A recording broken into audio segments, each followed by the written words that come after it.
first thing, they heard a little zipping sound. And then this blue light came from behind them, went out across the river. It was an object, oval shaped. We call it a rugby ball. You probably call it an American football shape. On the left-hand side, it had two bright lights. It descended, didn't quite touch the ground. It stopped about 18 inches off the ground. Then on the right-hand side, this opening appeared. Keep watching to learn more.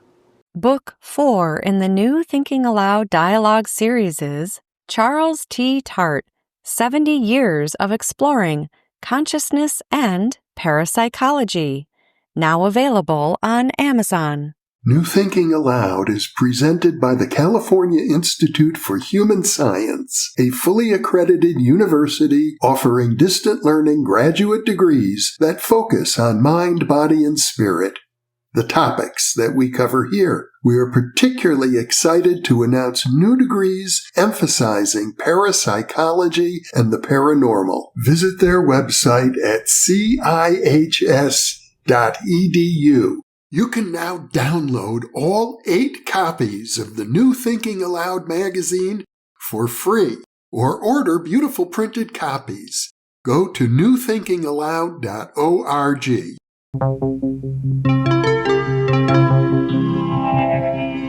Thinking Aloud.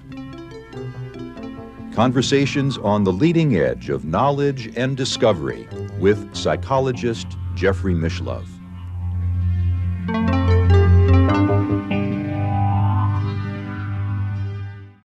Hello and welcome. I'm Jeffrey Mishlove. Today, we are going to look at the 1973 Pascagoula, Mississippi UFO abduction case. My guest is Philip Mantle, who is an international UFO researcher. His books have been published in 6 different languages around the world.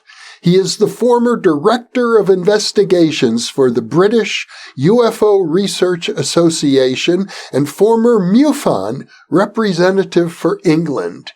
He is the founder of Flying Disc Press. Among his publications are 3 books that he wrote on the 1973 Pascagoula, Mississippi case. They include Pascagoula 1973, The Hypnosis Transcripts, and Beyond Reasonable Doubt, The Pascagoula Alien Abduction. His latest book in this series is Pascagoula Uncovered, Witnesses, Files, and Audio Tapes. Philip is in the UK, and now I'll switch over to the internet video. Well, welcome, Philip. It is a real pleasure to be with you today. Now, the pleasure's all mine, Jeffrey. Thank you. You have spent many, many years investigating the Pascagoula case in 1973. It's probably one of the most important UFO abduction cases in history. And I imagine many of our viewers, particularly those who aren't as old as I am, won't know about it at all, because even though it was front page news all over the United States when it first occurred, that was over 50 years ago. Yes, absolutely. I mean, I started my involvement back in 2018. The incident involved two guys, Calvin Parker and Charles Hickson, and it was October the 11th, 1973, in Pascagoula, Mississippi. Calvin actually didn't come from that area. He came from Laurel, Mississippi. It's about 150 miles away. And he was only 18, almost 19. Charles Hickson was 42. And their families had grown up together. So Calvin was friend with Charlie Hickson's son, Eddie. And Calvin was getting married in November 1973. And his fiancée, Wynette, said, you know, you're working all the hours God sent. I never hardly see you. You know, he had 2 or 3 jobs. So his father suggested, why don't you ring Charlie Hickson up over Pascagoula way? He's a foreman in the shipyard there. Maybe he can get you a job. So he did. And Charlie said, yeah, we're setting on. I can get you a job. So the idea was that Calvin would live with Charlie Monday to Friday, pay him some board and lodgings, go home on a weekend. And if things worked out, maybe, when they got married, his wife would move out there with him. So October the 11th, 1973 was Calvin's one and only day working in the shipyard. He bought a brand new car, a Rambler Hornet, and he took Charlie to work that day, had a good day's work. Coming home in the evening, Charlie said, do you want to do some fishing tonight, son? Both guys loved to go fishing, and of course they were on the river, so he said, yeah. So they had a bite to eat, got the fishing tackle, set off, bought some bait on the way, and Charlie, obviously he knows the area, he's navigating, and they go down by the Pascagoula River, which is also known as the Singing River. And it's not an out-of-the-way spot, Jeffrey. It's, it's a bit of a dump in those days, but it certainly wasn't out of the way. They passed another car that was already there, and they then passed a no-entry sign. And Calvin remarked on that. But Charlie said, take no notice of it. I come here all the time, So they parked the car up. They went to one spot, but the place was infested with insects, So they moved to an old pier. There was a little place that had shut down and it still had an old pier sticking out.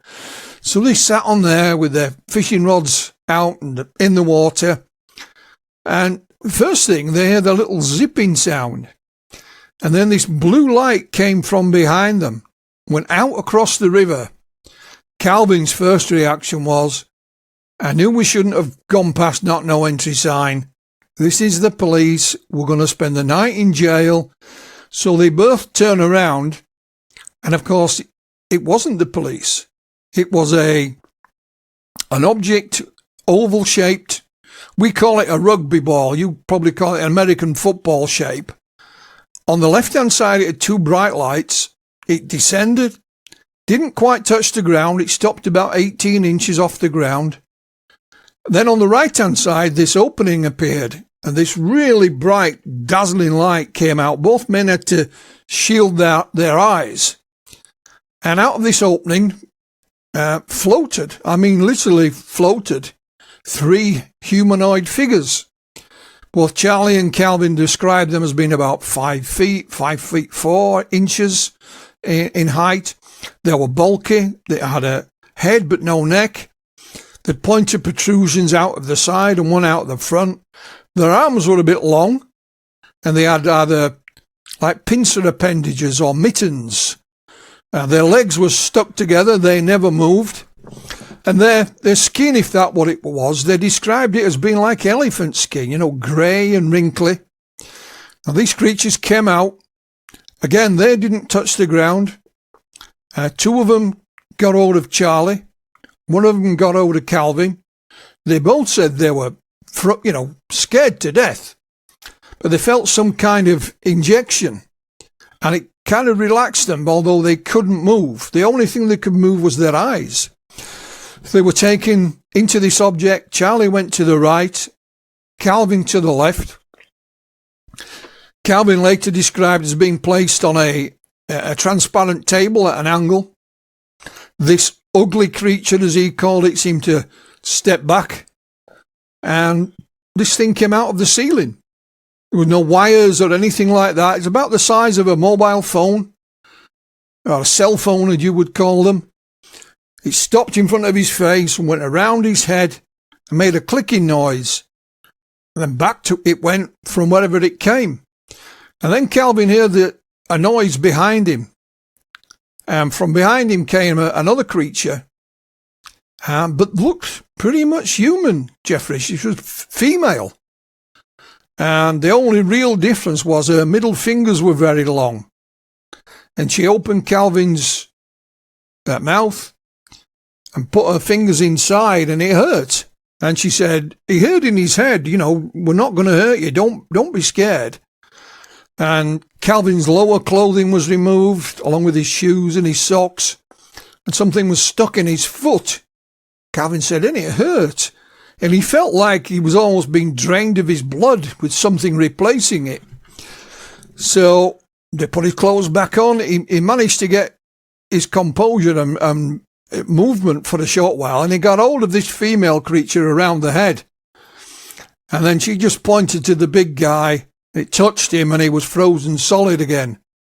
And they took him and placed him back outside on the pier.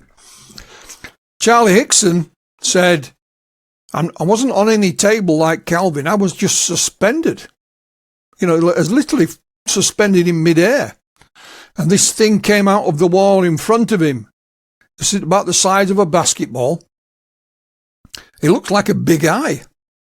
And it didn't go around his head like Calvin. It went the other way, around him, and then went back whence it came. And then this creature got hold of him, took him back outside, put him on the pier. His legs buckled. And he said Calvin was stood there with his hands sticking out like that. And he got up and he shook Calvin. He said, you all right, son? And they both turned around and the thing was zip. And it was gone. So they sat on the pier absolutely terrified out of their wits. Charlie, a bit less than Calvin, Charlie had been in the army and had fought in the Korea conflict, in the Korean War. And they decided at that point they weren't going to tell anybody. They'll think we're crazy. So they got back to the car. When they got back to the car, Charlie opened the passenger door and all the glass fell out. Remember, this is a brand new Rambler Hornet.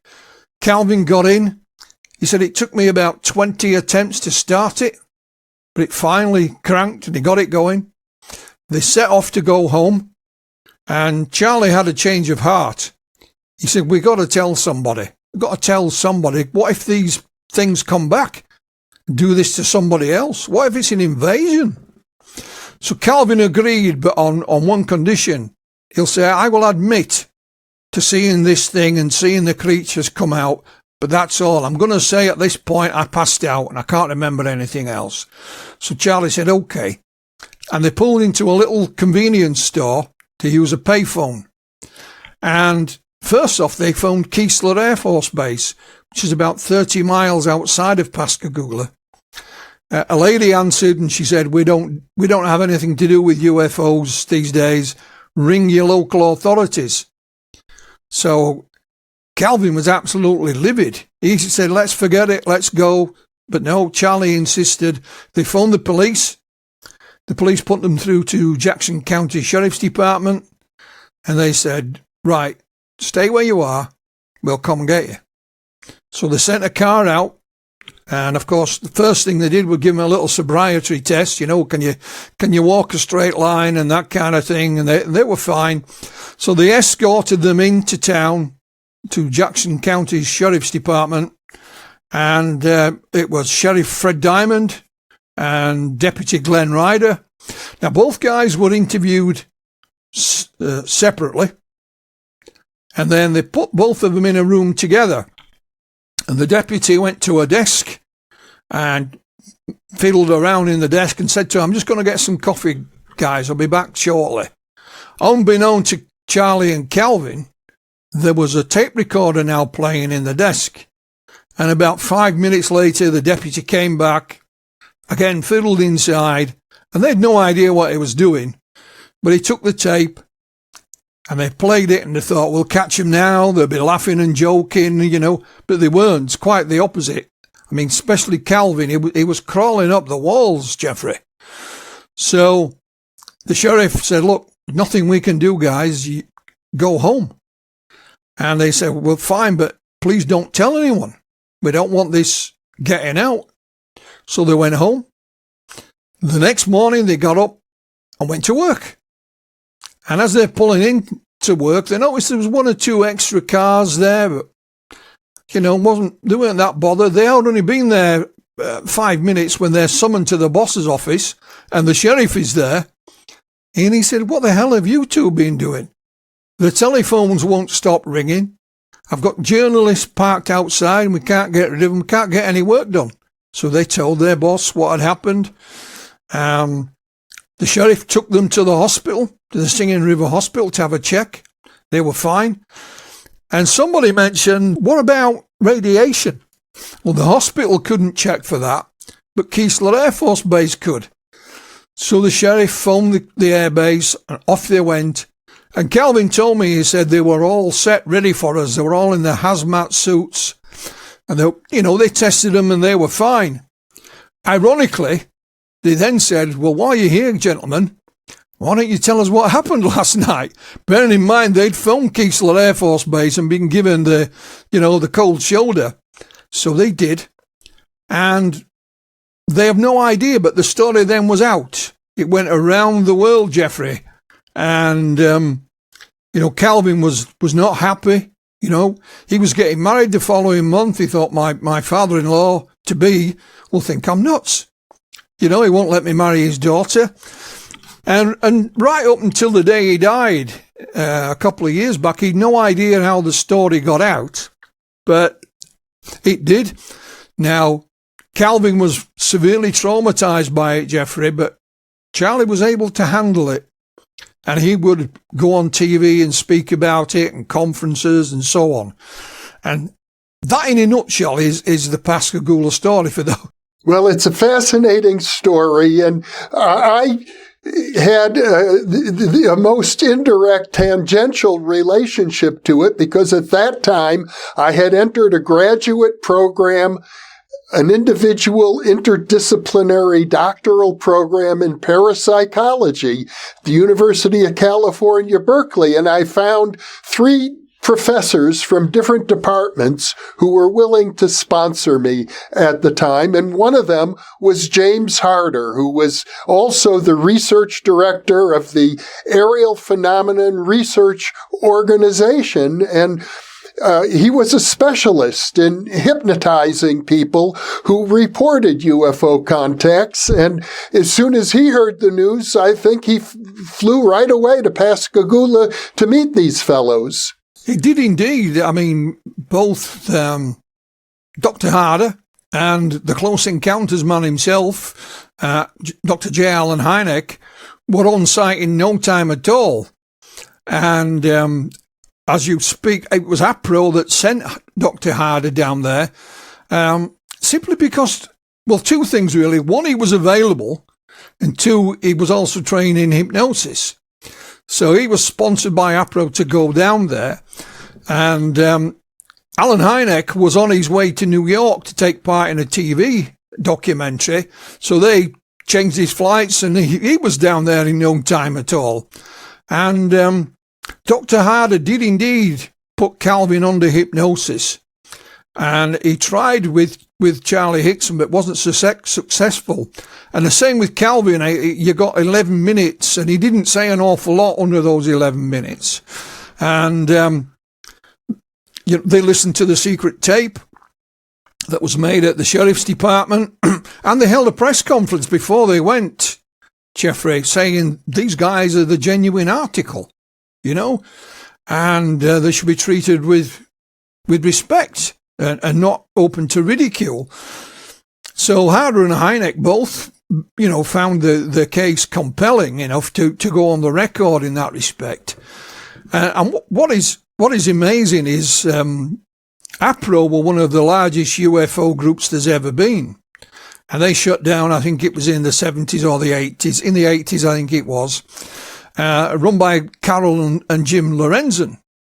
Now they had thousands of files, and we found out that the files were with a couple down in Nevada, and they were well looked after, but nobody could get access to them. I contacted them, and sadly the lady in the couple, she died.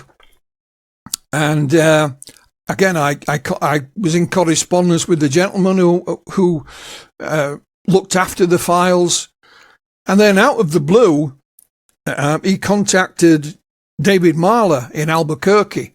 David is the executive director of the National UFO Historical Records Center.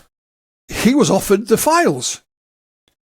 So the gentleman drove up to see David. They wrote out a legal agreement.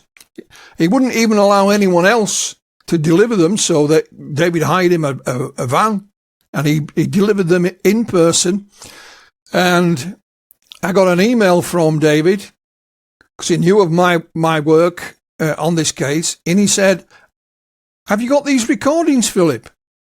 And he sent me a little list of some recordings, because not only were there paper files, there was audio tapes, 16 millimeter and all kinds of stuff. And these were real historical documents in their own right connected to the Pascagoula case. We have on them Dr. James Harder hosting a press conference, and he's taking questions from the audience. We have Dr. Alan Hynek interviewing Sheriff Fred Diamond. And we also have a very poor quality copy of Calvin's Hypnosis. And it runs for about 11 minutes. And, it took me a long time, but I managed to, transcribe it. And real, piece of history as far as this case and ufology is concerned. So Calvin sadly had died at this point. He passed away. And I'd worked on a book called Beyond Reasonable Doubt with Dr. Irina Scott, a colleague of mine in Ohio. And I found out I still had all this information. So all this that came from the APRO files via David Marler is all in a new book I've written called Pascagoula Uncovered. And it's all in there. You can read every single word of what they said. Obviously, you can't hear the real thing, but the next best thing is to transcribe it. And I thought there would be more, to be honest, because if we go back to 1973, Jeffrey, if you want to record things, we didn't have this technology. You'd write it down or you'd have it on a tape. And because the case was so big, I assumed there'd be a lot more paper correspondence. And we haven't found that yet, but I'm convinced it will be out there somewhere. So, yes, it's a nice connection with Dr. James Harder. Well, apparently you or other investigators also wanted to find out if there were any witnesses who saw what happened. Yeah, what happened was once I got in touch with Calvin Parker, I persuaded Calvin to write his own book. He'd never told his story in full before, not even told his wife, who was Waynette. She was the lady who was getting married to all those years back. So we agreed. We wrote out a contract. When the book came out, I was contacted by a gentleman in Greece, of all places, and he's called Stephanos Panagiotakis. And in 1981, so 8 years afterwards, Stephanos was in the Greek Merchant Navy. He was a radio operator, but he was also a UFO researcher, and he used to write for a magazine back home in Greece. And the ship he was on landed in Pascagoula in 1981, and he got a few days shore leave. So his favourite case was the Pascagoula case. He couldn't believe it. So we set off to get an interview with Charlie Hickson, which he did. He then went to the police station and said, "Can I'm here, I'm writing stories to go back home, I'm in the Navy, can you help me with anything?" And they said, "Have you spoken to Pastor Sigalis?" No. So they gave him the pastor's address. And Stephanos just went and knocked on the door. And it was a gentleman by the name of Pastor Emmanuel Sigalis, whose family were of Greek origin. So Stephanos went and got an interview with him. Pastor Sigalis, on the night of October the 11th, 1973, along with a gentleman by the name of Don Broadhurst. Mr. Broadhurst worked for the probation department, and a young church volunteer were en route out of Pascagoula to go to a church-sponsored meeting that tried to help people with alcohol problems. The young lady was sat in the back, these two gentlemen are driving away, and she was the first to notice something was approaching. She's looking out of the passenger side, And she alerted these two gentlemen, and it crossed the road right in front of them. And it was oval shaped with two lights on one end, heading in the general direction of where Charlie and Calvin were fishing. So Stephanos still had a transcript of the interview, which he let us have. And sadly, by that time, Mr. Sagalas and Mr. Broadus had passed away. But we're thinking, what about this young lady in the back of the car? Who was she? Because we got no name at this point. But we managed to find it in a little newspaper cutting. And she was called Joanne Hallmark. And she wasn't from the area. She'd gone to work there. She was a church volunteer. She worked at the local school. And I found a couple of social media things that she had.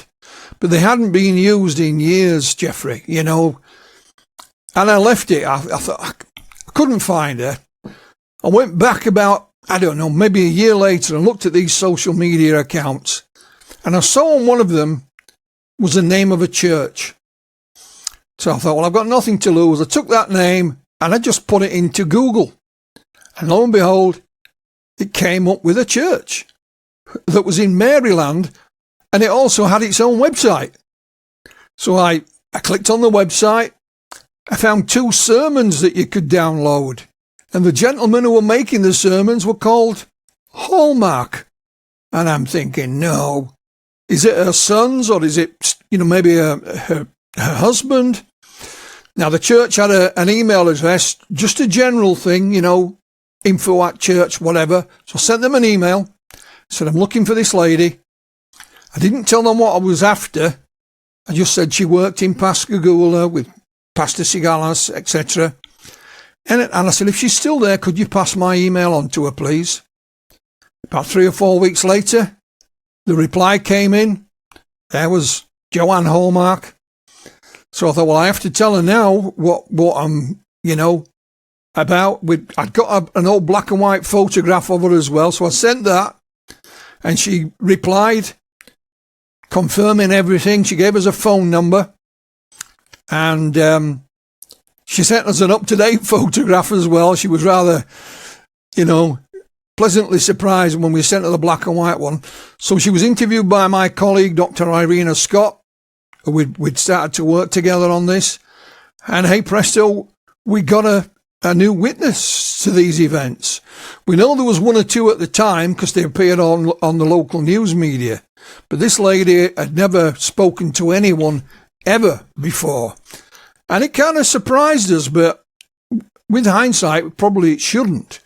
But we were off and running as far as new witnesses were concerned. And it didn't stop there, Jeffrey. But you were right, that's what we were looking for.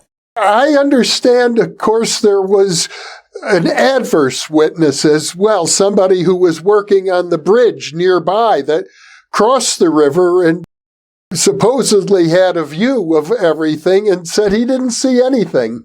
That's right. I mean, there were 2 bridges.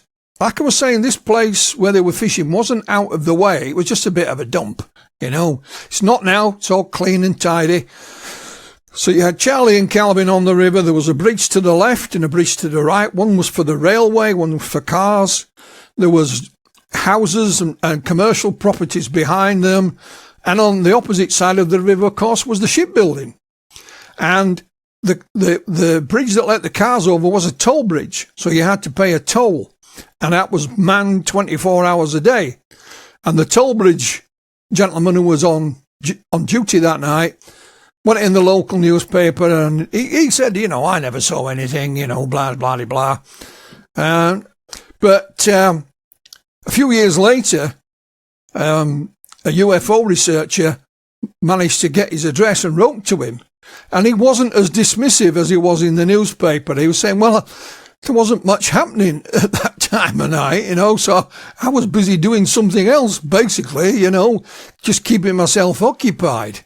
So it wasn't as cut and dried as it seemed. But the newspaper said no one on the bridge saw anything that night. What they should have said was no one, to our knowledge, saw anything that night, because we were contacted by a gentleman by the name of Mr. Charles Rusty Anderson. And he said, I was driving over the bridge that night and I saw it, Philip. He said, my wife and I had been out for the evening. He said, as soon as I got up to the bridge, I could see these lights, these blue lights. And I drove across the bridge. And he said, the lights were down below me. So you're not talking about something high in the sky. You've got to bend your neck to look at it. He said, I thought, whatever this is, it's going to crash. It's so low. And again, where Mr. Anderson was looking, he's roughly in the place where Charlie and Calvin were fishing. And he said, I went home. He says, the following day, I went down to my aunt's who lived down by the river.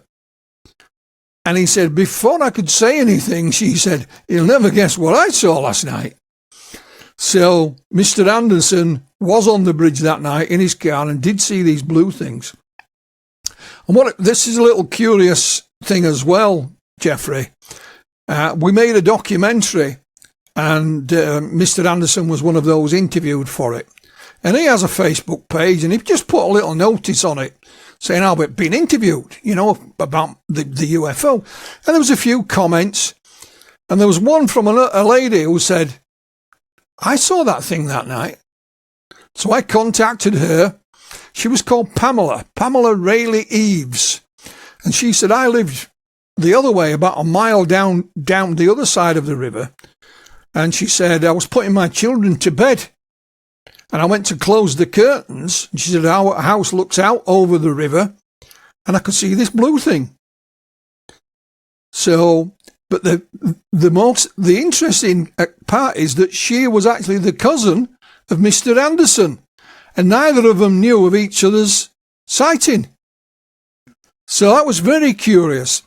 So things started to move it as far as witnesses were concerned. Calvin was interviewed by a local journalist called Karen Nelson. And she wrote a story about it, but she also filmed the interview as well. So when she put her article online, there was also a little mini video you could watch as well, about 8 minutes long. Somebody took that, Jeffrey, and put it on YouTube.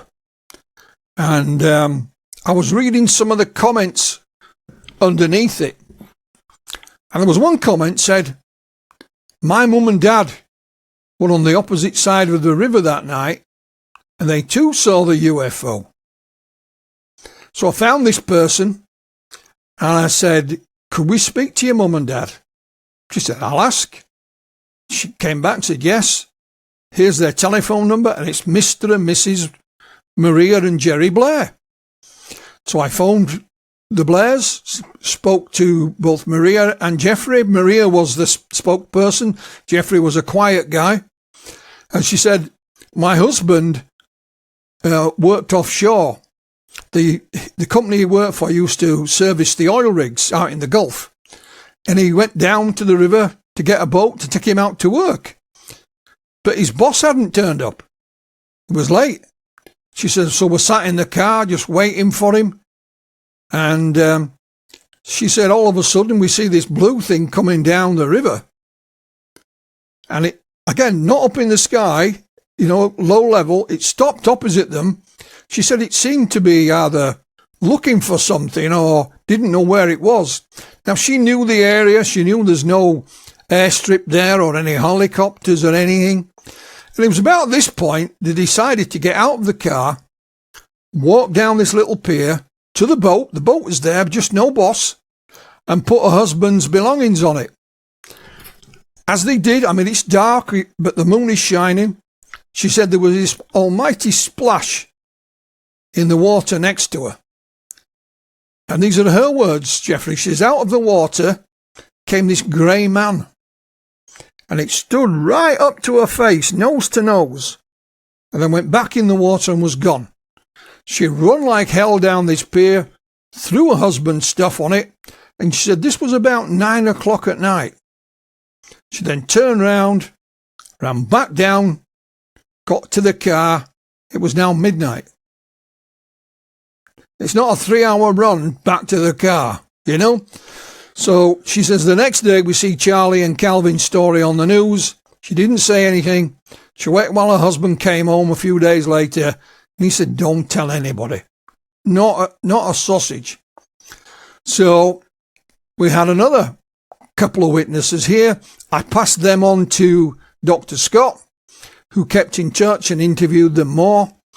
In 2019, the town, one of the charities in the town of Pascagoula, raised some money to put a historical marker near the site, and it was officially unveiled by the mayor. And Calvin was there, and Eddie Hickson, and Maria and Jerry Blair turned up, and they told the local news about seeing the blue light, but they didn't say anything else.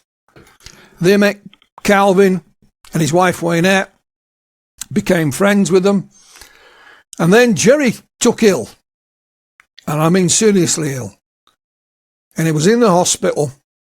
He was going to have a little operation the following day. And he said to his wife, ring Mr. Mantle now. Ring him on your cell phone. But she did. He says, Mr. Mantle, I lied. I apologise. I saw everything my wife saw. Now, Maria filmed this as well on her cell phone. And even though he was ill, she was as mad as hell. He survived the operation, but it was only a stopgap. You know, he wasn't going to make it. And he turned round to Maria and said, we too were abducted that night. Because Maria had talked about seeing something out of her peripheral vision. And Jerry went on to tell her that these creatures were there. Two of them had got hold of him. She wasn't looking out of her peripheral vision. She actually has her eyes almost closed. That's why she could only see little bits and pieces. But when Jerry started telling her what had happened, they all fell into place.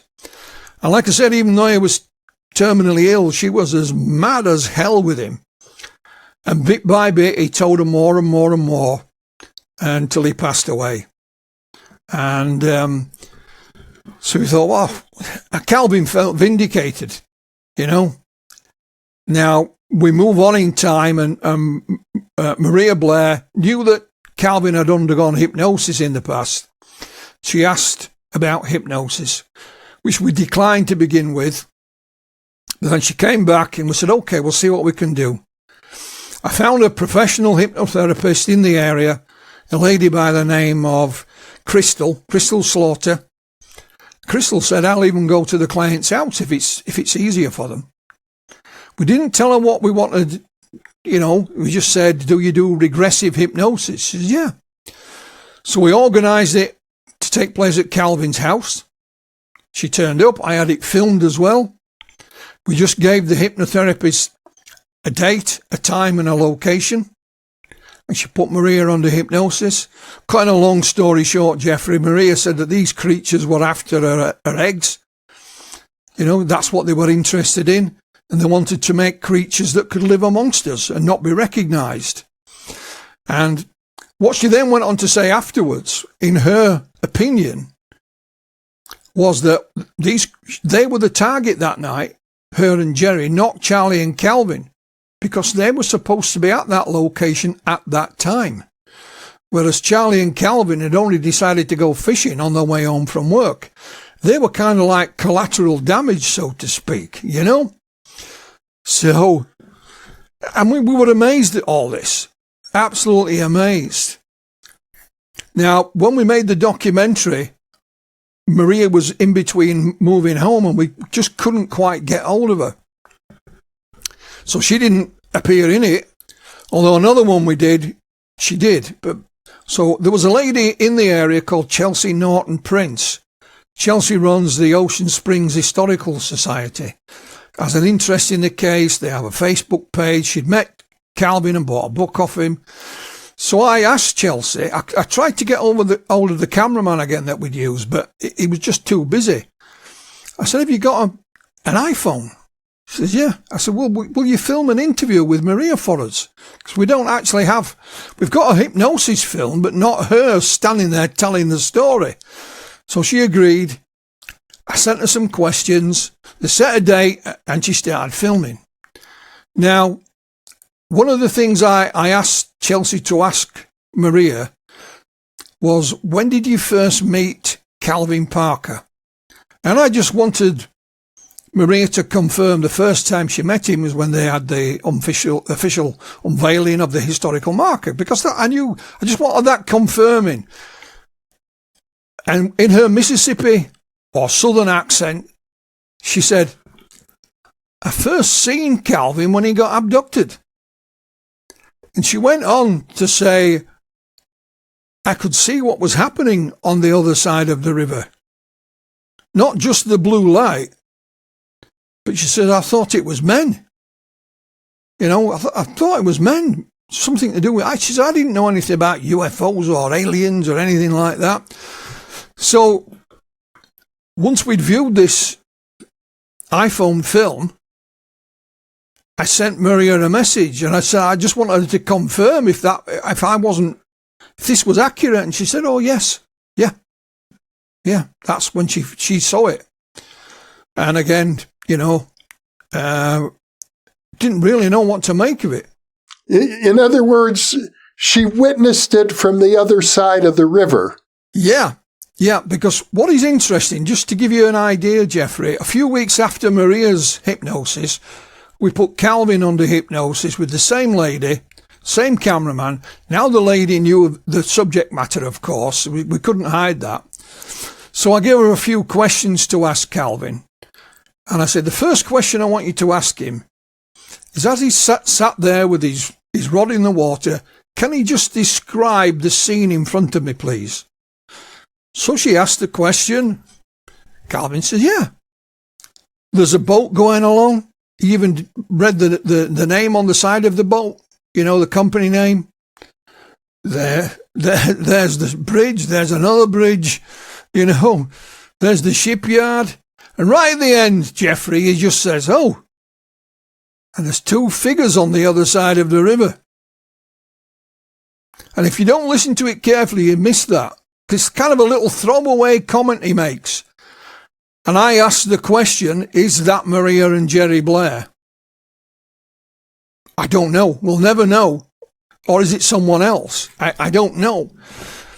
But that's what he said. So yes, Maria claims to have been witness to what was happened to both of those gentlemen. Prior to her actual abduction. Yes, about the same time. Because again, she still wanted to emphasize that she still believed they were the target that night and Charlie and Calvin weren't. They just happened to come along at the wrong time. That's just an opinion, Jeffrey. It's nothing else.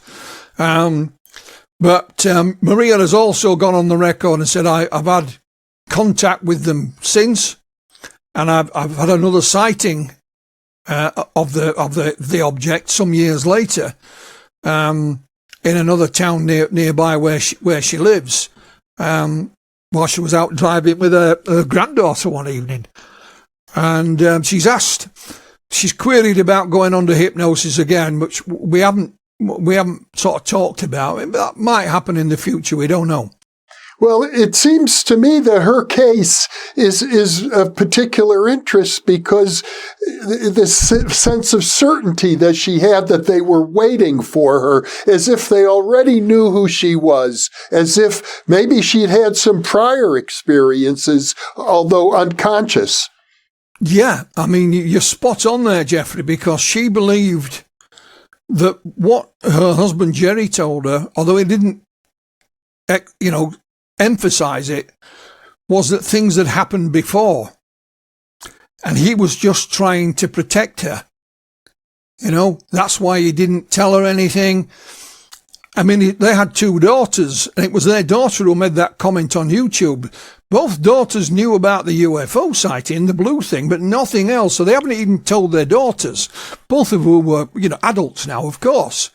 And so she suspects that the things may have happened previously, but Jerry didn't tell her in order to try and protect her. He only told us so much when he was about to die. And it's like a deathbed confession, Jeffrey, although it took several weeks or months before he passed away.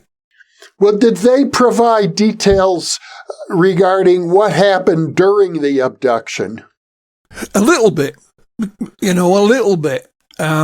because Maria says, when we first spoke to Maria and when Dr. Scott spoke to her, she was very emotional. And she kept talking. She said to me, I often wondered, Philip, if something similar didn't happen to us. And I said, why do you say that? She's like, I can see these things, but I can't quite make it out. So what Jerry told her is that these two creatures had got hold of him, and one had got hold of her. That's the one that came up out of the water. And he called them the grey humanoids. She called it the grey man. And Jerry hinted that one of them was in control, because he kept saying, I've got my eye on him. They literally pointed like that. I've got my eye on him, you know. And she said she could see the edge of the ship, the UFO, whatever you want to call it, because she was scared stiff and she had her eyes almost closed. But she said, out of the corner of my eye, I could see this metal thing that was there. The two creatures had got hold of her husband. And when she was under hypnosis, a lot of what she said was she was just wondering where the hell her husband was. You know, she was very emotional again under hypnosis. He's not here. Where's Jerry? Where's my husband? And when Chelsea interviewed her, she said they can just put you to sleep just like that. You know, it's boom and you're out, and you don't remember any of it. And she did. She emphasised that several times. So again, I put the whole transcript of the interview in the new book, Pascagoula Uncovered, so people can read it for themselves and make their own judgment. But, you know, Maria's not looked for money or asked for any money or anything like that. Had her daughter not put that comment on YouTube, we'd probably never have known about it, Jeffrey. You know, we got other witnesses in and around the area, but nothing to that extent. And there's even more witnesses we've interviewed in the surrounding area as well. Mm-hmm. Well, Calvin, as you mentioned earlier, reported that there was a female, apparently human, or more human than the other creatures, who told him, "Don't be afraid. We're not going to hurt you." Did she report encountering this same female? Not at all. No, the female is unique to Calvin's testimony. And what was even fascinating is Calvin went on to tell us that he had another encounter in 1993. This time he went out on a little boat on his own. During the day, he said, I was only going for a couple of hours. He told his wife where he's going, parked the car up, off he goes. He said, I had a bottle of water and a sandwich. And he said, I'm fishing away. He looks up, he says, there's a cloud there. And he looks up, it's not a cloud, because it opened up. And the next thing he knew, it was the early hours of the morning. He's covered in this black goo. He's got some fish. He's ate his sandwich. Can't remember any of this. Goes back to his car. There's even a note under his car, a windscreen wiper from his wife. She'd been out looking for him. Where the hell are you? Because he didn't have a cell phone, you know. So he goes back home and he says, I had engine trouble. You know, he didn't tell her anything. Now, Calvin had a friend who had a little bit of knowledge about the UFO topic. And his friend said, there's a guy called Bud Hopkins who specializes in this kind of thing. He's at a conference in Florida. So they literally jumped in the car, drove, I think he said it's like 13 hours to Florida. The conference was at a hotel. Calvin wouldn't go in, so his friend went in, found Bud Hopkins. Bud says, here's my room key, tell him I'll meet him there. Which he did. So Calvin tells him the story. Bud knew who he was once he met him. And they agreed to undergo hypnosis there and then. And we managed to obtain a copy of the recording that was made, a cassette. And on that recording, you have Calvin detailing what happened in 1993, what happened in 1973, and two other things that happened when he was a young boy. All four of these encounters featured this female. In 1993, Calvin said, I was up again in this thing on this bed. The ugly thing is there. This woman's there. And she's telling him things. He got up and he said there was this kind of mirror. Although it wasn't a mirror, it was something reflective. And he calls this the curse.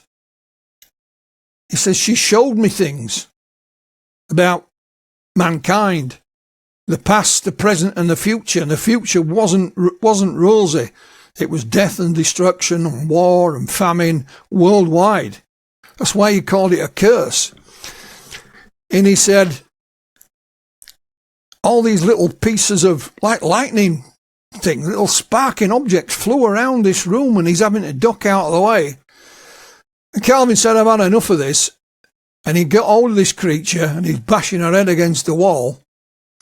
And he said, if there's a door there, we're both going out of it. But again, the big guy touched him. It was frozen solid, and that was the end of it. But even in the two little things he talks about when he was a young boy, not in any great detail, it was this female. And he said, I'm sure she had some kind of mask. And I said, describe her.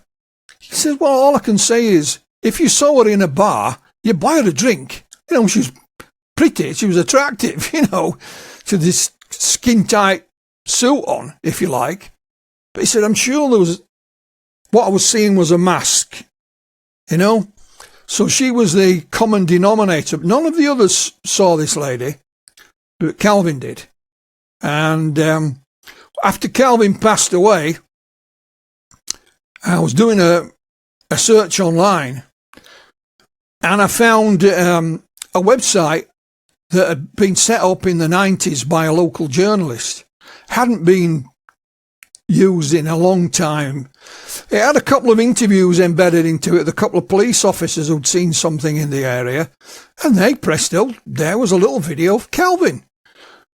You know, in the early 90s, his hair had gone a little bit, he put a bit of weight on, but it was certainly Calvin. And he tells about what happened in 1973, and then he stops, turns to the camera, and tells about another encounter in 1992 in Baldwin, Louisiana. Now, nobody had ever heard of this at all. He never mentioned it to me. I became good friends with Calvin. His wife didn't know.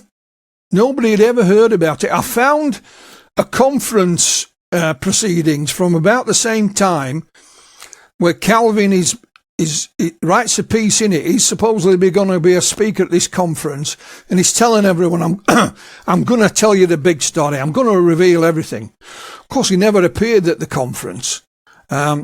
He also told me that about that time as well, he was earning a decent salary, and him and Charlie wanted to do their own TV show on cable. And they filmed bits for it, but it never got off the ground, Jeffrey. So I think that little film was one of those that they filmed for this TV show that never happened. So again, I transcribed all of this. It's all in the new book, Pascagoula Uncovered. You can read about it yourself and make of it what you will. I did see Calvin speak at a conference in the desert in California. What year was that, Jeffrey? This was about 2 or 3 years ago. Yeah, after his book came out, he did a few conferences, a handful. And he liked it because people took him serious. They didn't make fun of him. And he loved talking. You know, Calvin had got that southern hospitality, like speaking to people and what have you. He was due to come to England, but then he took ill. And we didn't realise at the time it was anything serious, but he wasn't able to travel. And I think Calvin knew at that point, before it had been confirmed by the doctors, that this was not going to be a good outcome. He'd been ill before, he'd had open heart surgery and other things, but this was different. So he wrote a piece, and he sent it to me.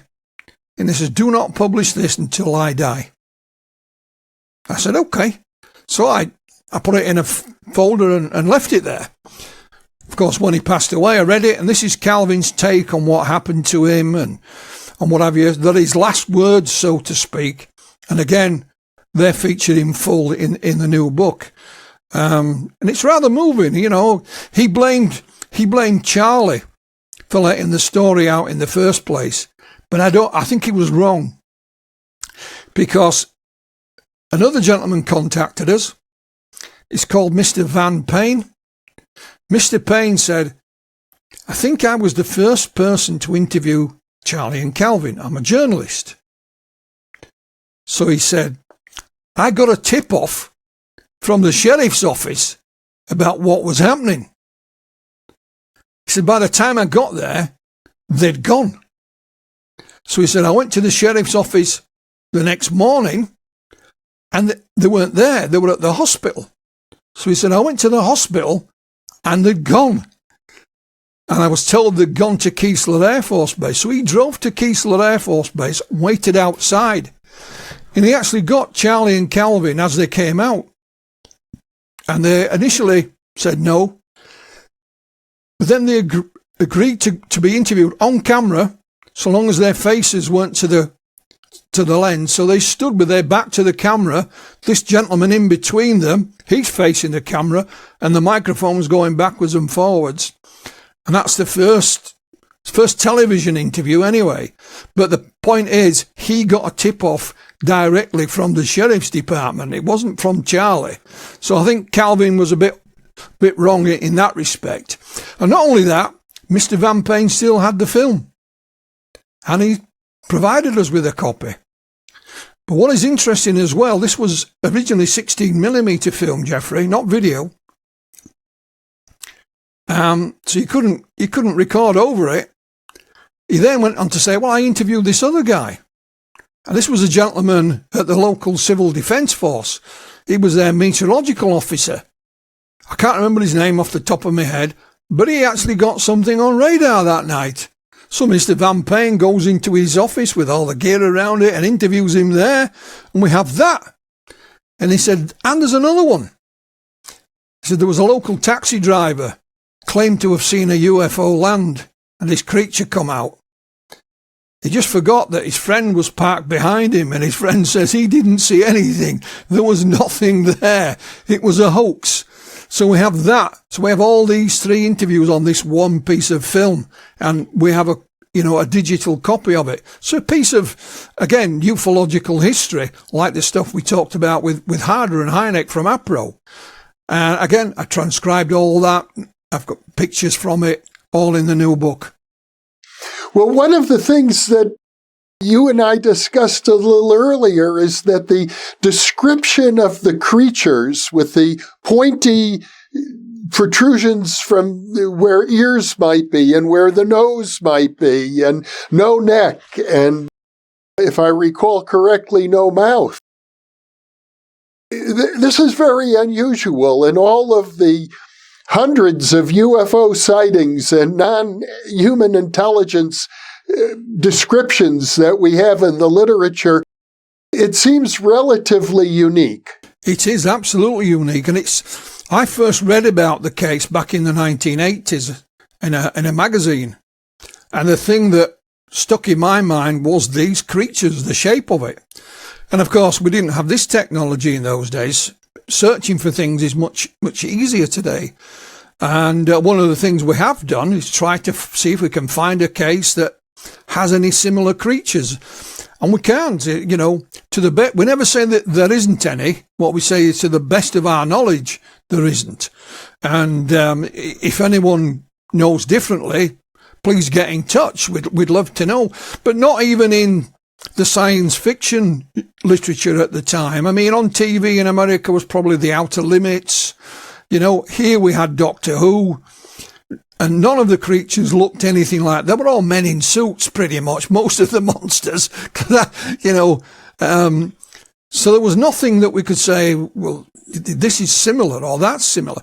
But of course, a couple of years later, you have Travis Walton's encounter in Snowflake, Arizona, and some of the creatures he saw were pretty much looking like human male and females, but they had a headgear on, transparent headgear. That was the only difference. So For me, this case, with all the information, and we've interviewed over 50 witnesses, Jeffrey, or I should say, Dr. Scott has, and historical recordings, because both Charlie and Calvin described these creatures as robotic. That wasn't something that came out years later. It was right from the very beginning, because we have those audio tapes with Harder and Hynek, and they mention, these guys said they were robotic. So it was right from day one.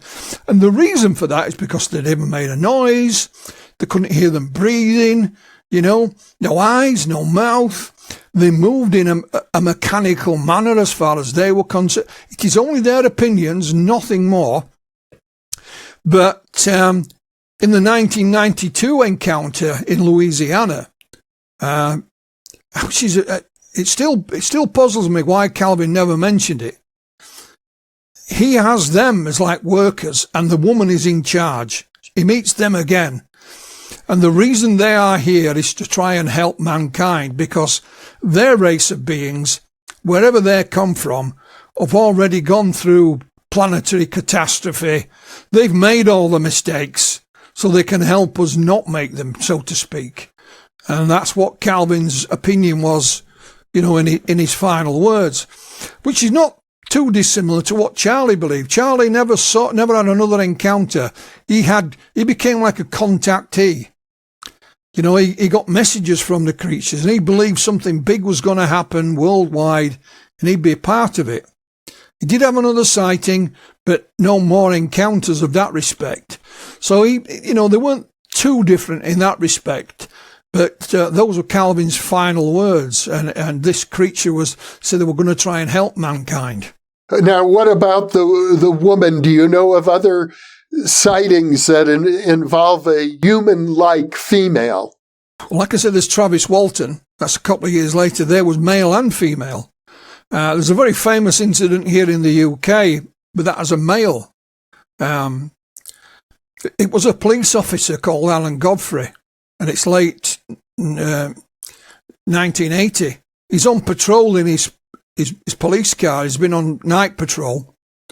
It's the early hours of the morning. He's about to finish. He lived in a small town called Todmorden. Means nothing to anybody in America, but I know where it is. And there have been reports of some cows wandering around the streets at night, and he'd been looking for them. He'd seen an officer on foot patrol, had a chat with him, so I'm going to have one last look for these cows, and that's me finished. So he drives up through the little road through the town, puts his indicator on to turn off, to go back to the police station, when he sees some lights up ahead. So he carries on, he doesn't turn off. And he said, when I get there, Philip, there's this object blocking the road. It's like an old-fashioned children's top. It's dark-coloured.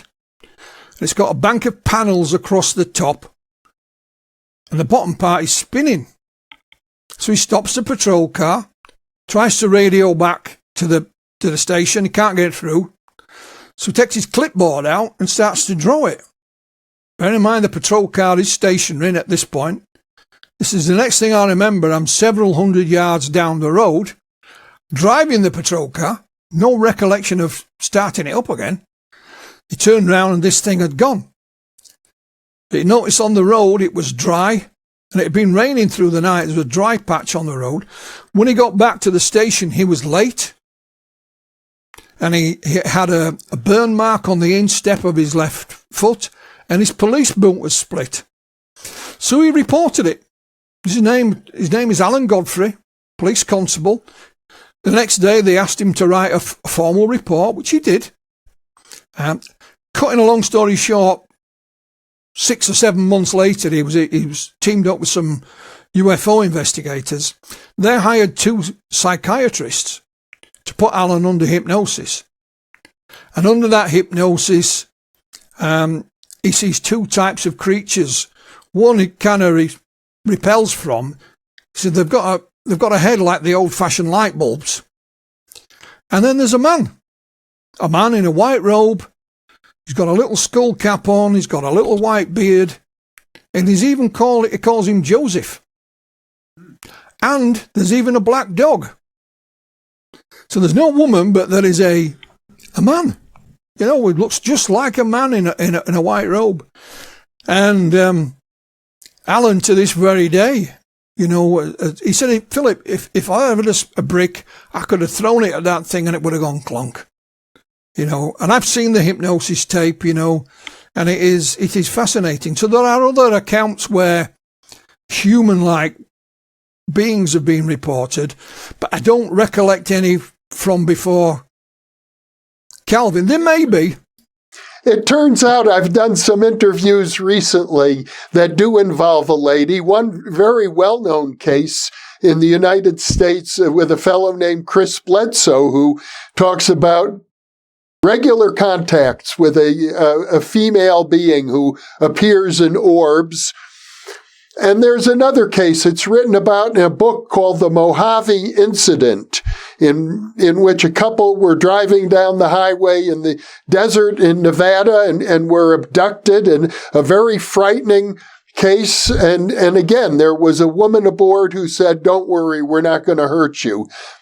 But they were scared out of their minds. Yeah, it's not uncommon, but going back to 1973, I don't think you could have laid your hands on it anywhere. You wouldn't have seen it on TV, perhaps, or in the science fiction literature. And of course, Calvin was not interested in any of these anyway.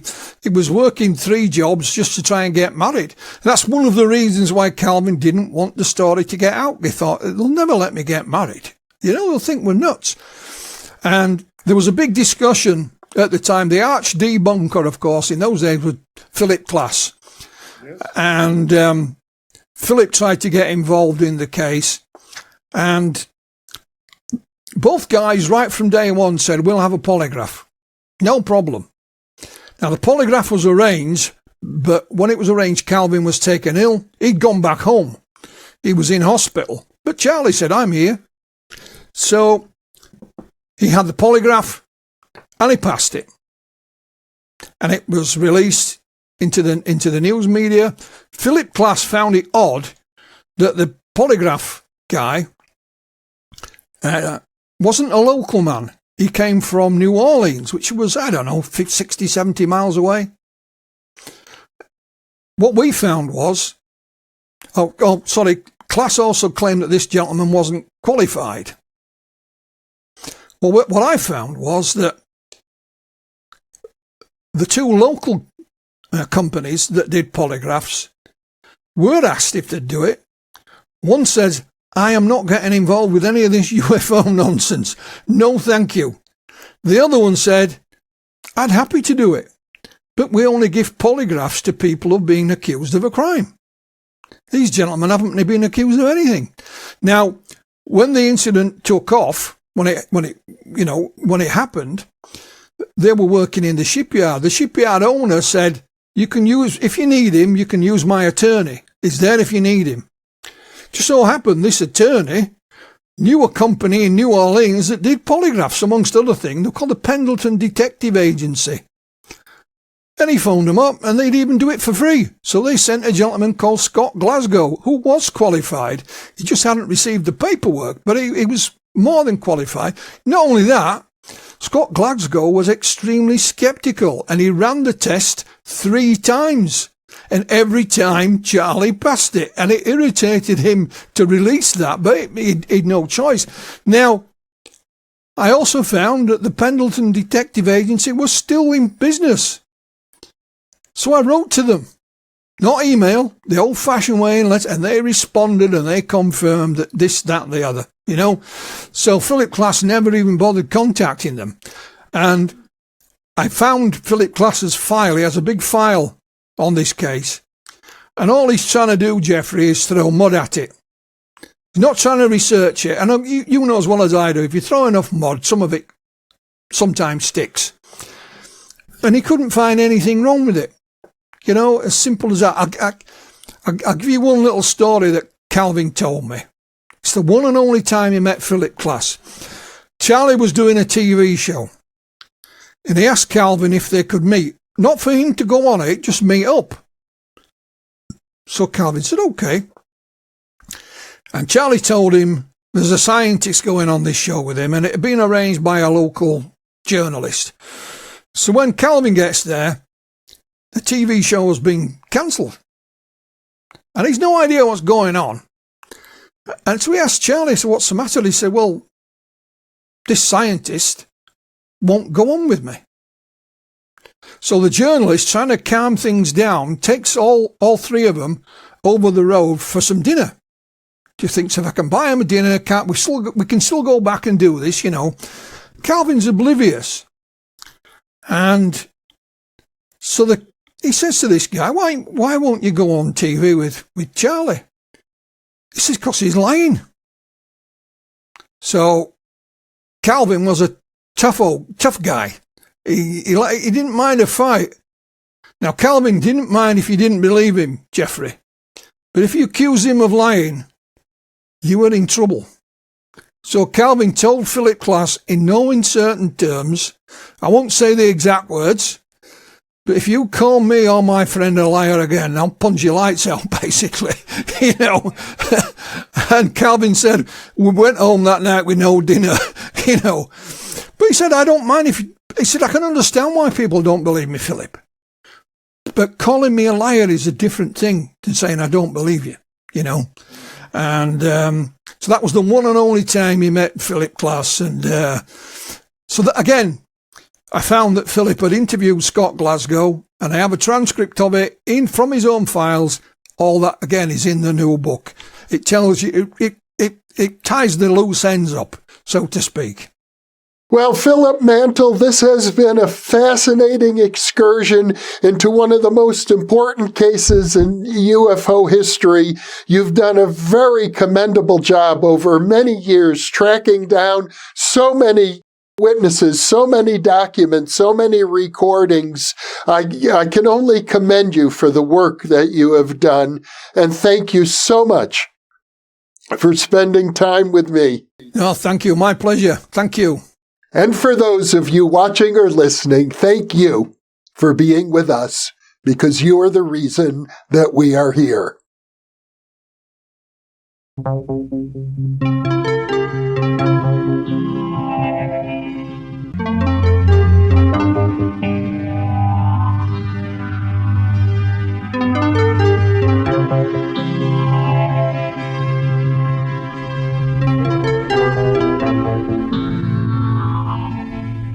Book 4 in the new Thinking Aloud dialogue series is Charles T. Tart, 70 Years of Exploring Consciousness and Parapsychology, now available on Amazon. New Thinking Aloud is presented by the California Institute for Human Science, a fully accredited university offering distant learning graduate degrees that focus on mind, body, and spirit.